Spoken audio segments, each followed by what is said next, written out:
Sandpaper. Everybody loves the sand, right? Well, maybe not. Got some new products here I want to show you here. It's by a company called Toolant, and it's Blue Rhombus sandpaper, and it actually performs extremely well, which is why I decided to make a video on it, and I'll show you all about this coming up.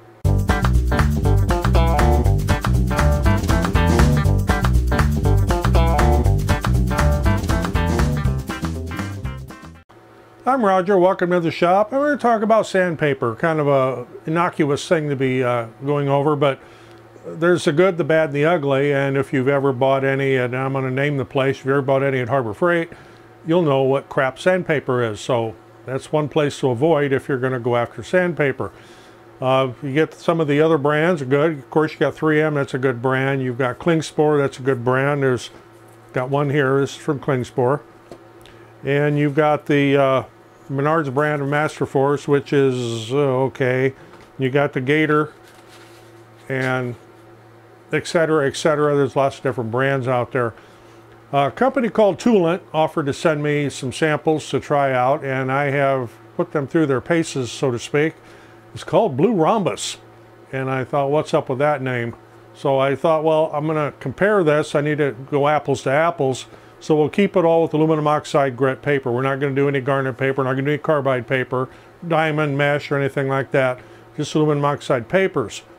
So I did some comparisons and some tests on southern yellow pine that's been well seasoned, so that is extremely hard to sand. Of course, some oak, and then on something a little bit softer, some cedar and pine, and to see what performed the best. We go through a lot of sand discs, 80 grit in particular, and here's one here that's just flat wore out. In the late summer when we start producing candy boards for fall shipment, that's a beehive accessory, by the way, we make hundreds of them. And there is a lot of sanding, and I buy this in 50 count packages, generally DeWalt or 3M. So I thought I would try out these Blue Rhombus discs. And they have a very unique design, as you can see there. These do not load up, whereas even the open coat Klingspor, these are made in Poland, by the way, the Klingspor. Of course, these are made in China from Toolant. So I'm comparing everything here, apples to apples. The 3M is made in the US, and the, where is this one made? This one is made in France. So I'm not really sure what brand that one is. That is not the DeWalt. The DeWalt is made in Poland. Maybe the same company that makes Klingspor grits. But anyway, I'll get back to the Toolant brand here. So I got a couple different kinds here. I've got the hook and loop, 8-hole like this, fits on multiple different sanders, and I've used this one quite a bit already in trying these out, and I have not worn it out yet. And it does not load up. With all these openings in here, the dust is either sucked right up in here or it kind of blows out to the side a little bit, but it does not load like this style paper would here. So that's a good thing about it. So the other kind I've got is a PSA roll. PSA stands for pressure sensitive adhesive, not public service announcement. So it has an adhesive back, and it's the same Blue Rhombus design, and it's for use on longboards. So, or standing blocks. So here I've got some on a standing block I've been playing with. And my longboard is not here. A longboard is like this. It's a short board. A longboard is about this long.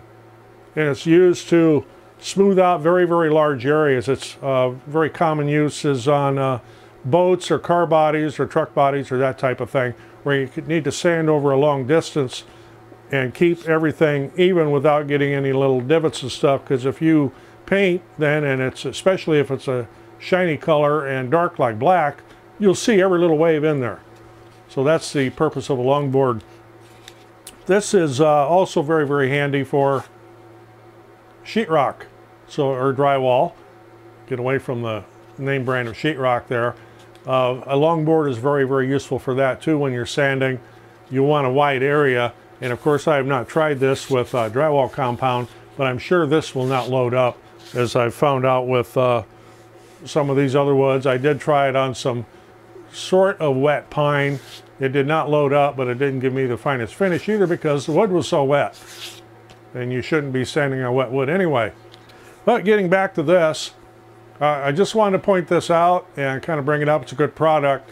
And when I do get a good product sent to me, I like to pass it along to my viewers. There'll be a link in the description on this. Again, sandpaper, kind of innocuous subject to be talking about, but if you have to do a lot of sanding and you've got crap sandpaper, you're going to know how frustrated you can get because not too many people enjoy sanding. So if you got anything out of this, appreciate getting a thumbs up. Always helps the channel. Roger in the shop. Sandpaper. Thanks for watching. We'll see you in the next one.